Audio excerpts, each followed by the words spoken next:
사도신경으로 우리의 신앙을 고백합니다. 나는 전능하신 아버지 하나님 천지의 창조주를 믿습니다. 나는 그의 유일하신 아들 우리 주 예수 그리스도를 믿습니다.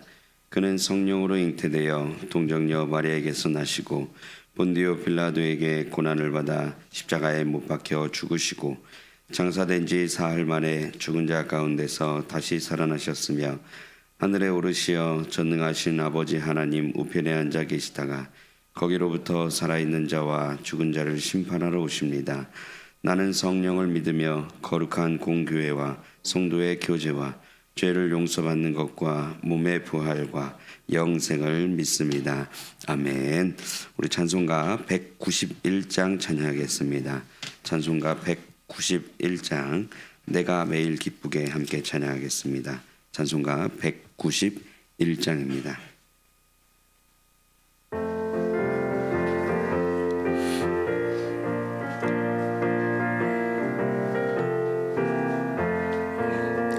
내가 매일 기쁘게 순례의 길 행함은 주의 발이 나를 안보함이요 내가 주의 큰 복을 받는 참된 비결은 주의 영이 함께함이라 성령이 계시네 할렐루야 함께하시네 좁은 길을 걸으며 밤낮 기뻐하는 것 주의 영이 함께함이라 전에 죄에 빠져서 평안함이 없을 때 예수 십자가의 공로 힘입어 그 말 아래 엎드려 참된 평화 얻으면 주의 영이 함께함이라 성령이 계시네 할렐루야 함께하시네 좁은 길을 걸으며 밤낮 기뻐하는 것 주의 영이 함께함이라 나와 동행하시고 모든 염려하시니 나는 숲의 새와 같이 기쁘다 내가 기쁜 마음으로 주의 뜻을 행함은 주의 영이 함께함이라 성령이 계시네 할렐루야 함께하시네 좁은 길을 걸으며 밤낮 기뻐하는 것 주의 영이 함께함이라 세상 모든 욕망과 나의 모든 정욕은 십자가에 이미 못을 박았네 어두운 밤이 지나고 무거운 짐 벗으니 주의 영이 함께함이라 성령이 계시네 할렐루야 함께하시네 좁은 길을 걸으며 밤낮 기뻐하는 것 주의 영이 함께함이라 아멘. 오늘 우리에게 주신 하나님의 말씀은 잠언 14장 1절에서 16절까지 말씀입니다. 성경 말씀 잠언 14장 1절에서 16절까지 말씀입니다. 1절에서 16절까지 말씀 한 절씩 교독하신 후에 마지막 절은 합독하겠습니다. 지혜로운 여인은 자기 집을 세우되 미련한 여인은 자기 손으로 그것을 하느니라. 정직하게 행하는 자는 여호와를 경외하여도 배역하게 행하는 자는 여호와를 경멸하느니라. 미련한 자는 교만하여 입으로 매를 자청하고 지혜로운 자의 입술은 자기를 보전하느니라. 수가 없으면 구유는 깨끗하려니와 소의 힘으로 얻는 것이 많으니라. 신실한 증인은 거짓말을 아니하여도 거짓 증인은 거짓말을 뱉느니라. 거만한 자는 지혜를 구하여도 얻지 못하거니와 명철한 자는 지식 얻기가 쉬우니라. 너는 미련한 자의 앞을 떠나라. 그 입술에 지식이 있음을 보지 못함이니라. 슬기로운 자의 지혜는 자기 길을 아는 것이라도 미련한 자의 어리석음은 속이는 것이니라. 미련한 자는 죄를 심상히 여겨도 정직한 자 중에는 은혜가 있느니라. 마음의 고통은 자기가 알고 마음의 즐거움은 타인이 참여하지 못하느니라. 악한 자의 집은 망하겠고 정직한 자의 장막은 흥하리라. 어떤 길은 사람이 보기에 바르나 별경은 사망의 길이니라. 웃을 때에도 마음의 슬픔이 있고 즐거움의 끝에도 근심이 있느니라. 마음이 굽은 자는 자기 행위로 보응이 가득하겠고 선한 사람도 자기의 행위로 그러하리라. 어리석은 자는 온갖 말을 믿으나 슬기로운 자는 자기 행동을 삼가느니라. 지혜로운 자는 두려워하여 악을 떠나나 어리석은 자는 방자하여 스스로 믿느니라. 아멘. 기도하겠습니다. 좋으신 아버지 하나님 은혜를 감사합니다. 지난 간밤에도 저희들을 주님의 품 안에서 편히 쉬게 해주시고 또 이 새벽에도 저희들을 주 앞에 불러주심을 감사합니다. 오늘도 저희들에게 새날 주시고 또 생명 주시고 건강 주셨는데 이 한 날도 주님과 더불어 동행하게 하시고 주를 기쁘시게 하는 한 날 되게 하여 주옵소서. 이 새벽에도 주님을 사모하오니 말씀과 기도 가운데 저희들을 만나 주시며 주의 성령으로 충만케 하여 주옵소서.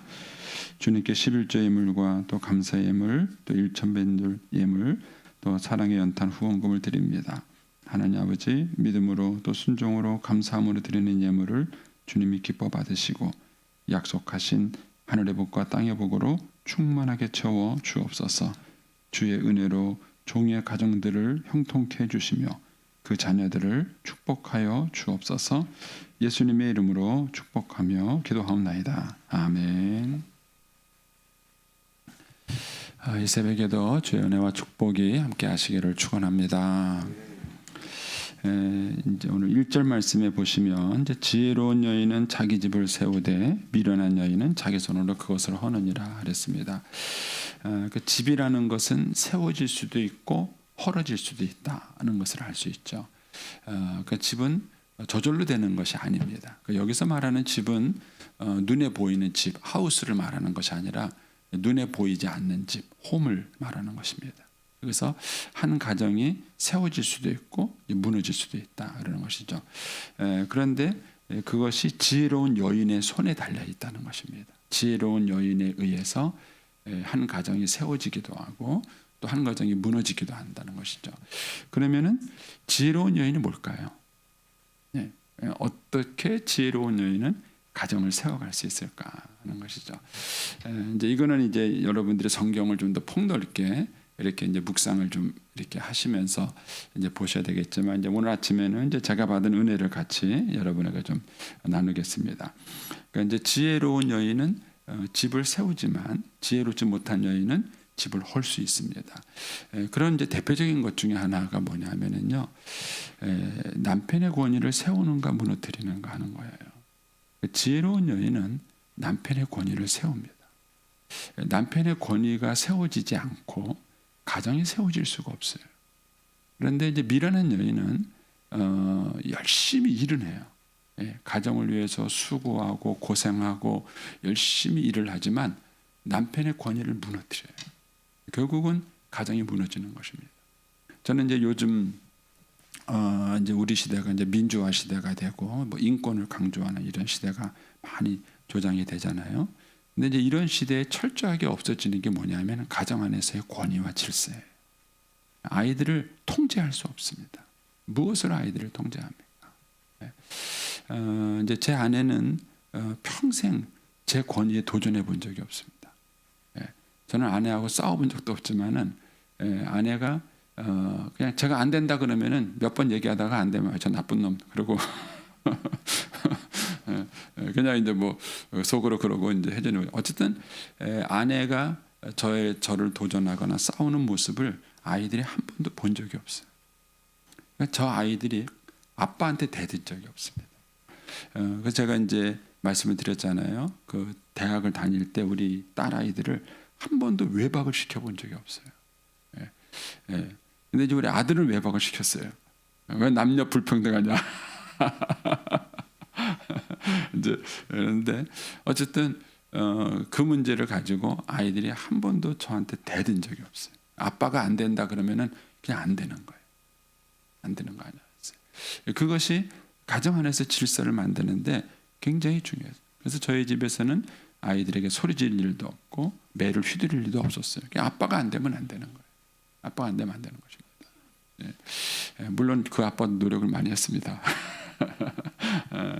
그래서 어떤 여인이 지혜로운 여인인가 이렇게 얘기했을 때 지혜로운 여인은 집을 세워요. 근데 미련한 여인은 집을 헙니다. 근데 그 집을 세우느냐 허느냐의 그 지혜가 뭐냐? 남편의 권위를 세우느냐 무너뜨리냐. 그게 지혜로운. 그렇다고 제 아내가 평생 말 못하고 살았느냐? 아닙니다. 저하고 단둘이 있을 때는 할 말 다 합니다. 할 말 다 하고 얘기할 거 다 합니다. 다만 아이들 앞에서 그러지 않았다. 아이들 앞에서 그러지 않은 것입니다. 두 번째로 이제 이 지혜로운 여인은 어떤 여인이냐 하면은요, 성품이 온유한 여인입니다. 잠언 21장 9절을 좀 여러분 한번 찾아보시겠습니까? 이제 연관시켜서 여러분들이 같이 보시면 좋습니다. 잠언 21장 9절 말씀을 한번 보세요. 거기 보면 그런 말 있죠. 다투는 여인과 함께 큰 집에 사는 것보다 웅막에 사는 것이 나으니라 그랬습니다. 여자가 얼굴도 이쁘고요, 요리도 잘하고요, 부지런해요. 그런데 싸나워요. 그럼 남자가 집에 들어가기 싫습니다. 집에 있고 싶지가 않은 거예요. 지혜로운 여인은 어떤 여인이냐? 싸우지 않는 여자예요. 싸우지 않는 여자입니다. 그러니까 이제 제 아내는 늘 죄송합니다, 제 아내 얘기를 했어요. 네. 근데 이제 아내는 이런 면에서 이제 싸운 적이 없어요. 저희 어머님하고 저는 무지 많이 싸웠습니다. 근데 제 아내는 저희 어머님하고 한 번도 싸운 적이 없어요. 한 번도. 그래서 저희 어머님이 늘 저보고 못됐다 그랬어요. 이 아들놈이 못됐다고. 그런데도 제 아내는 한 번도 그러지 않으셨어요. 그래도 우리 어머님은 아들만 좋아하세요. 그놈의 아들이 뭔지 아주 많습니다. 그래서 이 다투는 여인 거기 보면 이제 조금 더 내려가셔서 뭐죠? 19절을 한번 보세요. 21장 19절. 잠언입니다. 21장 19절에 보면 그런 말이죠. 다투며 성내는 여인과 함께 사는 것보다 광야에 사는 것이 나으니라. 여러분 이제 집에 다투는 여자가 있으면은 집에 들어가기 싫어요. 그리고 차라리 광야 가서 혼자 살았으면 좋겠다는 거예요. 남편들이 왜 집에 안 들어오는지 아세요? 여러분 남편이 저것들이 맨날 술이나 처먹고 술 먹고 집에 안 들어온다 그러는데 사실은 많은 남편이 그렇지 않아요. 집에 들어가면 싸나운 여자가 있는 거예요. 집에 들어가기 싫은 겁니다. 집에 들어가기 싫은 겁니다. 그러니까 안 가는 거예요. 그래서 제가 이제 믿음 생활 잘하는 집사님한테 그래요. 그 남편이 저한테 하는 얘기가 그래요. 자기 아내가 자기를 뱀 눈깔로 째려본다는 거예요. 이게 뭔 소리가 그랬어요. 남편이 마음에 안 드는 거죠. 마음에 안 드는 겁니다. 근데 마음에 드는 남편이 있습니까? 물어보고 싶어요. 근데 마음에 드는 남편이 있습니까? 그렇지 없어요. 그러니까 이거는 성품의 문제입니다. 그러니까 어떤 여인이 집을 세우는 여인이냐? 싸우지 않는 여인이, 다투지 않는 여인입니다. 그건 성품이 온유한 것입니다. 그래서 여러분들이 남편과 싸우지 않고 얘기하는 법을 배우셔야 돼요. 싸납지 않게 얘기하는 법을 배우셔야 돼요. 얼마든지 가능합니다. 제가 뭐 이렇게 해서 막 독재적으로 가정을 끌었다고 생각하지 마시고 저는 저희 집에 가서 독재적으로 가정을 끌어보지 적이 없습니다. 근데 이제 제 아내가 저한테 할 말은 다 하는 여자예요. 할 말 다 하는 여자. 근데 한 번도 저한테 막 소리 지르고 싸우고 그러니까는 이 온유한 성품을 기른다는 것이 굉장히. 그래서 예수님께서도 뭐라 그러냐면은 온유한 사람이 땅을 차지한다 이런 얘기하신 거예요. 결국은 가정을 세우는 지혜로운 여자는 어떤 여자인가? 그것은 성품이 온유한 여자. 자, 이런 식으로 여러분들이 한번 성경에서 찾아보세요.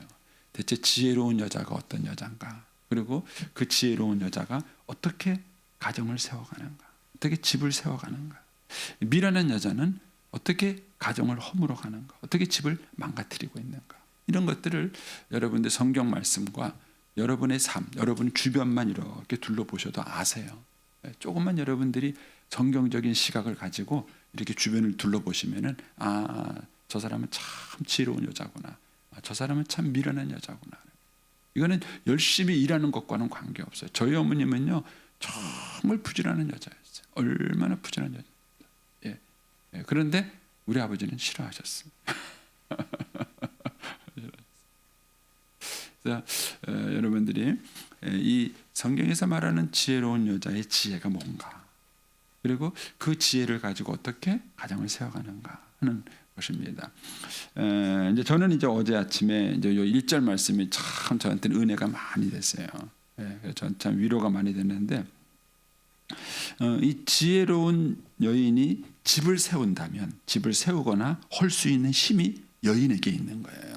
그럼 남편의 힘은 뭘까요? 남편의 힘은 이 여자를 세우거나 할 수 있는 힘이 남편에게 있어요. 그래서 남편은 집을 세우기가 쉽지 않습니다. 여러분, 집을 세우는 거는요 아내의 몫입니다. 남편의 몫은 뭐냐? 그 여자를 세우는 거예요. 이게 남편의 몫이에요. 그래서 지혜로운 남편은 자기 아내를 무시하지 않습니다. 지혜로운 남편은 자기 아내를 세워줍니다. 점도 없고 흠도 없는 여인으로 훌륭한 여자로 세워줍니다. 그러면 그 여자가 집을 세우는 거예요. 그 지혜로운 여자가 집을 세우는 것입니다. 어제 저에게 위로가 된 것은 뭐냐면은 우리 교회는 그리스도의 신부입니다. 그렇죠? 신자는 예수님의 신부예요. 신부죠. 그래서 저는 이제 개인적으로 제가 예수님의 신부로서 목사로서 할 수 있는 게 뭐냐? 교회를 세울 수도 있고 교회를 할 수도 있고, 교회라는 가정. 제가 참 지혜로운 목사가 되면은 교회를 세우는 목사가 될 것입니다. 근데 제가 이제 미련한 목사가 되면은 교회를 세우는 게 아니라 교회를 헐겠지요. 알겠죠? 그런데 그런 여자를 세워주는 사람이 누구라고요? 남편이잖아요, 남편. 우리의 남편은 누굽니까? 예수님이세요. 예수님. 어제 저한테 그 말씀이 참 위로가 됐어요. 제가 평생 지혜로운 목사가 돼서, 지혜로운 신부가 돼서 교회를 잘 세우는 목사가 됐으면 좋겠다 하는 것이 이제 제 기도 제목이고, 그런 목사가 될 수 있도록 신랑 되신 예수님께서 나를 세워주시겠구나. 이것이 이제 제가 어제 말씀 묵상하면서 이제 받았던 은혜입니다. 자, 이제 2절로 가보겠습니다. 거기 보면 이제 정직하게 행하는 자는 여호와를 경외하여도 패역하게 행하는 자는 여호와를 경멸하느니라. 그래서 정직하게 사는 삶과 하나님을 경외하는 삶이 연관되어 있습니다. 그래서 자녀들을 정직하게 사는 삶으로 키우려고 한다면은 하나님을 경외하는 법을 가르쳐 주셔야 돼요. 아이들이 하나님을 경외하는 신앙을 갖게 되면 정직한 삶을 살게 됩니다. 그리고 이제 다른 이제 잠언에 있는 말씀을 보게 되면 결국 그 정직한 삶이 그 사람의 삶을 축복하게 만드는 거예요. 여러분들은 회사에서 실력 있는 사람을 쓰시겠어요? 믿을 만한 사람을 쓰시겠어요? 사람들이 정직이라는 게 얼마나 큰 재산인지를 모릅니다. 저는 실력 있는 사람은요 쓸만할 때 써먹습니다. 근데 정말 중요한 자리에는 앉히지 않습니다. 누구를 앉히겠습니까? 믿을 만한 사람. 요즘은 이제 헌법적으로 이제 이게 보장이 돼가지고 그런 일이 많이 없지만은요, 옛날에는요 실력 있는 부목사님이 담임 목사 출타하고 갔다 오면은요 교인들 떼어서 나갔어요. 그래가지고 담임 목사의 적 1호는 부목사입니다. 그것도 어떤 부목사예요? 실력 있는 부목사입니다. 그러면 이제 실력 있는 부목사를 두겠습니까? 믿을 만한 부목사를 두겠습니까? 실제 그런 일이 있었어요. 이제 제가 이제 모교회가 감리교회인데 감리교회 목사님 가운데 아무래도 유명한 부흥사가 있습니다. 여러분 제가 이름을 말하면 여러분 금방 알아들을 수 있는 유명한 부흥사가 있으셨어요. 근데 그 목사님의 고민이 뭐냐면은 부흥회를 하다 보니까 한 달에 3주는 나가는 거예요. 근데 나갔다 오면 교회가 시끄러운 거예요. 누가? 부목사가 교회를 시끄럽게 만드는 거예요.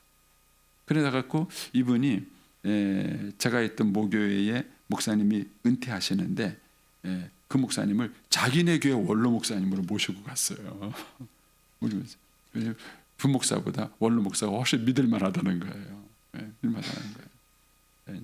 그런 일들이 있었어요. 그러니까 여러분 인생을 살면서 정직이 얼마나 큰 재산인지를 사람들이 몰라요.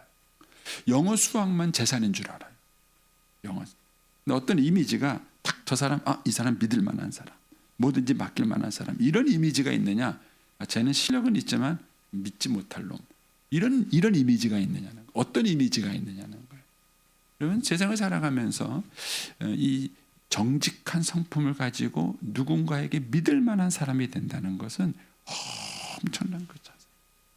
특히 정말 중요한 자리는 믿을 만한 사람에게 맡기지 실력 있는 사람에게 맡기는 것이 아닙니다. 그래서 이 정직한 성품을 키운다는 게 지혜예요. 근데 이게 어디서 나오는가? 하나님을 경외하는 데서 나오는 거예요. 그래서 우리가 우리 아이들을 신앙을 잘 세우면 이 아이는 반드시 정직한 아이가 되고 이것이 엄청난 실력이 되는 것입니다. 여기다가 영어 수학 실력이 있으면요, 그게 금상첨화가 되는 거예요. 솔직히 말해서 우리 정치인들 못 믿잖아요. 그렇지 않습니까? 그분들은 얼마나 삐까뻔쩍한 경력을 가지고 있습니까? 그러나 못 믿잖아요, 우리는. 못 믿지 않습니까? 그러니까 이 정직이 엄청난 자산입니다. 엄청난 자산입니다. 그래서 저와 여러분도 정직한 사람이 되셔야 되고 우리 아이들도 믿을 만한 사람, 정직한 사람으로 키워야 되는 건데 그것이 하나님을 경외하느냐, 하나님을 경멸히 여기느냐 그 차이에서 나온다는 거예요. 자, 3절에 가시면 미련한 자는 교만하여 입으로 매를 자청하고 지혜로운 자의 입술은 자기를 보존하느니라. 이건 뭐 제가 설명하지 않아도 알겠죠? 말로 매를 버는 사람이 있는가 하면은 말로 칭찬을 다스릴 수 있는 사람. 그렇다면 우리에게 뭘 훈련시켜야 돼요? 아이들에게 말 잘하는 법을 훈련시켜야 돼요. 우리 아이들이 어렸을 때부터 말을 바르게 하고 이쁘게 하고 또 말 한마디를 하더라도 상대방에게 좀 위로가 주는 말을 하고 이런 어떤 사람 말 한마디 할 때마다 얄미운 사람이 있잖아요. 말이라는 게 그렇다는 것이죠. 4절에 소가 없으면 구유는 깨끗하려니와 소의 힘으로 얻는 것이 많으니라. 제가 이제 여러분에게 여러 번 설명했던 구절인데 저는 이것 때문에 아이들을 키우면서 갈등은 없었어요. 그러니까는 아이들이 집에서 행복하게 놀기를 바래요. 이쁘잖아요. 근데 동시에 저는 뭘 바랬냐면은 집이 깨끗했으면 좋겠는 거예요. 그래서 매일 잔소리하는 거예요. 야, 청소한 지 얼마 됐는데, 야, 정리한 지 얼마 됐는데, 이것만 애들 혼내는 거예요. 그런데 애가 있으면요, 집은 지저분한 거예요. 소가 있으면 구유는 지저분한 것입니다. 그 대신에 소 때문에 얻는 유익이 있잖아요. 어때요? 그렇죠? 한 가지는 포기하셔야 돼요. 한 가지는 포기하셔야 돼요. 근데 이게 참 안 되더라고요. 근데 제가 이 잠언 말씀을 큐티하다가 은혜를 받은 거예요. 이걸 깨달은 거예요. 그래서 우리가 아이들을 키우는 동안에는 깨끗한 집은 포기하자. 근데 그 하나가 아이들하고 관계를 맺는데 굉장히 유익하게 된 거예요. 유익하게 된 것입니다. 어쨌든 이런 지혜를 한번 여러분들이 묵상을 한번 해보셔요. 어떤 것들이 명함이 있는 거예요. 그게 있음으로써 얻어지는 유익이 있다면 그것 때문에 치러야 될 대가가 있는 거예요. 그래서 제가 이제 교회에서도 그래요. 교회에서도 젊은 애들이 있어야 희망이 있지 않습니까? 어린들만 있으면 희망이 없잖아요. 그러면 교회에 젊은 애들이 있으면요 시끌벅적 합니다. 그러면요 그 녀석들이 청소할까요? 안 해요. 불 끌까요? 안 꺼요. 근데 그런 걸 자꾸 잔소리하고 다니면요 애들이 교회 안 있어요. 제가 한 번도 우리 교회에서 잔소리는 안 합니다. 제가 불은 끄지만 한 번도 잔소리는 우리 부목사한테 해요. 어느 날 가면요 애들이 불 다 켜놓고 가요. 뭐 에어컨 다 켜놓고 가고 뭐 그런 데서. 그런데 이제 모든 것들이 다 좋을 수는 없어요. 뭐가 있으면 뭐가 이렇게 있다. 여러분들이 뭘 선택을 하셔야 돼. 깨끗한 구유를 선택할 것인가, 아니면은 구유가 좀 지저분하더라도 소 때문에 얻는 유익을 선택할 것인가. 어떤 걸 선택하시면 다른 한쪽은 여러분들이 포기하셔야 됩니다. 이제 그런 지혜를 여기서 배울 수 있지요. 그다음에 5절 신실한 증인은 거짓말을 아니하여도 거짓 증인은 거짓말을 뱉느니라. 2절과 이제 같이 연관된 정직에 대한 문제잖아요. 여러분 신실한 증인은요 공부 많이 했느냐, 키가 크느냐, 뭐 잘생겼느냐, 뭐 그런 데 있지 않아요. 진실한 증인은 뭐예요? 거짓말을 하면 안 돼요. 거짓말 안 돼요. 그렇죠? 저는 이걸 개인적으로 그렇게 묵상했습니다. 제가 복음을 전하는 목사로서 저를 통해서 복음을 듣는 사람이 저에게 뭘 원할까요? 멋있는 목사, 키 큰 목사, 뭐 경력이 화려한 목사, 학력이 높은 목사? 아니에요. 신실한 증인, 거짓말을 하지 않는 목사, 믿을 만한 목사가 되는. 이게 중요해요. 근데 이게 쉽지 않습니다. 쉽지 않습니다. 그래서 우리가 복음의 증인이 된다. 이건 여기서 말하는 건 일반적인 증인을 말하는 것이지만 우리가 이제 복음의 증인이 된다 할 때도 마찬가지. 우리에게 필요한 성품이 뭐냐? 그것은 정직하고 믿을 만한 것. 그럴 때 우리가 전하는 복음에 사람들이 귀를 기울이는 것이죠. 이 얘기를 듣는 것이죠. 자, 6절입니다. 거만한 자는 지혜를 구하여도 얻지 못하거니와 명철한 자는 지식 얻기가 하셔야 돼. 지혜를 구한다는 얘기는 노력한다는 거예요. 노력한다. 그래서 지혜는 노력한다고 얻어지는 게 아닙니다. 거만한 자는 얻질 못해요. 마음이 일단은 뭐예요? 겸손해야 됩니다. 그래서 우리가 아이들에게 노력을 가르치는 것도 중요하지만 태도를 가르치는 건 더 중요해요. 근데 요즘 그걸 잊어버렸어요. 부모님들이요. 학교 가서 뭐 공부 열심히 해라. 뭐 언어 선생님들이 유능하다. 뭐 소위 말하는 명강사, 쪽집게 과외. 이러다 보니까 자꾸 문제 생기는. 근데 그것보다는 선생님에 대한 태도를 먼저 가르쳐요. 아이들이 공부를 잘하게 한다면 선생님에 대한 태도를 가르치는 거예요. 그래서 좋은 태도를 가진 사람이 좋은 사람을 만날 수 있어요. 여러분이 누군가에게 뭘 배우려고 한다면요, 좋은 태도가 있어요. 그 사람을 사랑해야 돼요. 사랑해요. 저는 제가 존경하는 몇 분들이 있어요. 몇 분이 있는데 저는 그분들에게 제 마음을 다합니다. 그래야 배울 수 있어요. 배우는다는 것이 이제 그런 것이죠. 그래서 거만한 자는 지혜를 구하여도 얻지 못해요. 태도가 잘못되어 있기 때문에 아무리 노력을 해도 배우지 못합니다. 듣는다고 다 배우는 게 아니고요. 본다고 다 보는 게 아니더라고요. 이건 어떤 태도를 갖고 있느냐 하는 것이죠. 7절에 가서 너는 미련한 자의 앞을 떠나라. 그의 입술에는 지식이 있음을 보지 못하느니라. 그렇죠. 좋은 멘토, 좋은 멘티, 또 좋은 친구를 만나는 방법이 뭐냐? 미련한 자를 만나면 안 됩니다. 예를 들어서 이제 밤늦게까지 술이나 먹고 있으면서 집에 좀 들어. 야야야야, 뭐 집에 일찍 들어가냐, 뭐 이런 친구는 사귀지 마세요. 그렇잖아요. 야, 너 니네 안에 아프지 않냐? 집에 일찍 들어가라. 여기서 어디 술 먹으려고 그래? 야, 빨리 가. 요즘 네가 지금 술 먹을 시간이냐? 빨리 집에 들어가. 이런 말을 해야 좋은 친구 아니에요? 아닌가요? 그러니까 어떤 친구를 사귀어야 돼요? 어떤 친구를 사귀어야 되느냐. 그런데 거기 보면 재미있잖아요. 너는 미련한 자의 앞을 떠나라. 그 입술에는 뭐가 없다고요? 지식이 없다는 거예요. 근데 지식 중에서 최고의 지식은 하나님의 지식이에요. 성경입니다. 그래서 어떤 사람을 사귀어야 되느냐? 입술에 말씀이 있는 사람, 성경이 있는 사람을 사귀어요. 제가 이제 김덕신 목사님을 좋아하는 이유 중에 사실 김덕신 목사님하고 저하고 나이 차이가 그렇게 많지 않습니다. 그런데도 제가 그분을 깍듯하게 스승으로 대접을 해요.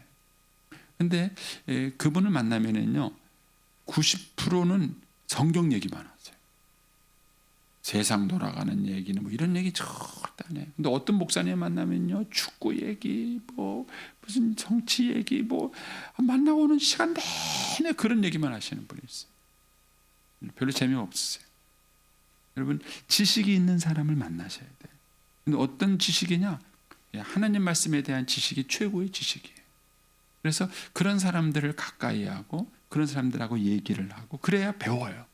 배우고 또 위급할 때 충고도 받을 수 있습니다. 충고도 받아요. 그래서 여러분 주변에 그런 사람이 있는가? 또 그런 사람이 되고 있는가? 그래서 저희 교회가 이제 1대1을 하는 것 중에 하나가 이런 거예요. 교인들끼리 만나서 그런 영적인 얘기를 서로 주고받고 도움을 줄 수 있고 도움을 받을 수 있는 그런 관계 형성을 하는 것이 1대1 양육의 중요한 목표 중에 하나예요. 그래서 여러분 주변에 그런 입술에 지식이 있는 사람이 있는가? 그런 사람을 만나셔야 돼요. 그렇지 않은 사람은 떠나셔야 됩니다. 관계하시면 안 된다. 이런 것이죠. 8절까지만 하고 마쳐야 될 것 같습니다. 자, 8절에 보시면 뭐가 납니까? 슬기로운 자의 지혜는 자기의 길을 아는 것이라도 미련한 자의 어리석음은 속이는 것이다. 여러분, 가장 지혜로운 사람은요, 자기를 돌아볼 줄 아는 사람. 근데 현대인들의 약점이 뭐냐면 참 자기의 부족함을 돌아보지 못해요. 그런 시간조차를 갖고 있지 않습니다. 그래서 사실 많은 경우 자기를 돌아보면 싸울 일이 없어요. 자기가 부족한 거 아닙니까? 부부 사이에도 자기가 부족한 거 아닙니까? 그렇죠? 사실 부모자는 사이에도 가만히 뒤돌아보면 부모가 부족한 게 참 많아요. 아이들이 훨씬 너그럽습니다. 아이들이 훨씬 너그럽습니다. 예. 그런데 우리는 자기를 되돌아보는 눈이 적어요. 그래서 슬기로운 자는 자기의 길을 알아요. 자기를 돌아볼 줄 알고 자기 성품을 돌아볼 줄. 반면에 미련한 자는 뭐예요? 속이는 것인데 누굴 속입니까? 예, 궁극적으로는 자기를 속이는 거예요. 예, 자기는. 그럴수록 뭐죠? 나이가 들면 후회가 많은 것입니다. 후회가 많은 사람은 자기를 속이며 살아온 거예요. 그러니까 이제 나이가 들어서 어떤 사건이 벌어지고 나면은 후회가 많은 것입니다. 오늘 이제 8절까지만 제가 묵상을 하겠습니다. 나머지는 또 여러분들이 한번 묵상을 해보시고요. 제가 늘 말씀을 드린 것처럼 잠언을 한꺼번에 묵상하기는 쉽지 않아요. 그래서 여러분들이 오늘 날짜 잠언을 읽으시고 매일 읽으시면서 조금씩 하나님께서 지혜를 얻고 지혜를 이렇게 메모해 두시면 하면 그게 이제 축적이 되고 쌓입니다. 쌓여서 얼마나 그 잠언이 우리의 삶을 이렇게 지혜롭게 또 풍성하게 주는 것 같습니다. 저는 이제 평생 목사로 살아왔지만은요, 하나님 말씀만큼 우리의 삶을 풍성하게 해주는 것은 없어요. 저는 기쁨으로 여러분에게 말씀을 전하고 또 이 말씀을 가르치고 합니다. 그래서 여러분들이 이 말씀을 매일매일 묵상을 해보십시오. 이 시대에 정말 저와 여러분에게 꿀 같은 말씀이 될 줄 믿습니다. 기도하겠습니다. 오늘은 9일자입니다.